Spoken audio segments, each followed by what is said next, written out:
अगं हा पुदिना आहे, लहान पोरायला जर ताप आला ना लय चांगला असतोय. ये बाय, हा ये बाय किती छान आहे. पाहिला ना ताप आला तर याचा पाला चोळायचा मस्त.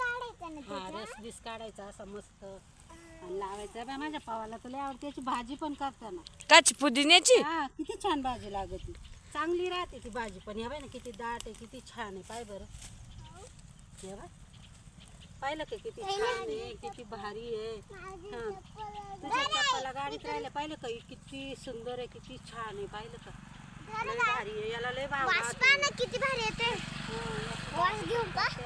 छान वास येतो. घेतो तू. चांगला राहतो, टायफॉइडला पण चांगला राहतो. लय छान औषध आहे का ते? हा मग मी तर गवतच समजले त्याला. किती छान आहे एकदम. हे बाय माझा सावड्या पण उपटितो बाय. बस सांग खा. अगं असं नाही उपटायचं सानवी.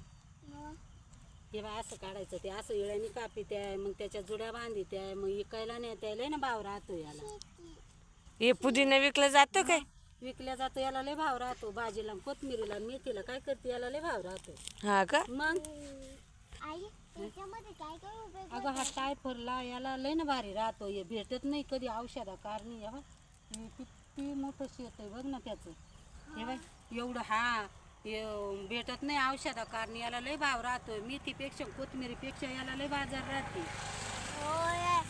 मी बाजारात पाहिले. मग बाजारात याची भाजी पण होती. भाजी जर इकडे खाल्ली ना, तिकडे नुसते ना याचेच दुकानं लागल हा, भाजी जर खाल्ली ना तर काय तर कधीच होत नाही मी माणसाला. पप्पाला आहे ना सांगत राहते हे बरं साई, काय आहे खा. पप्पा.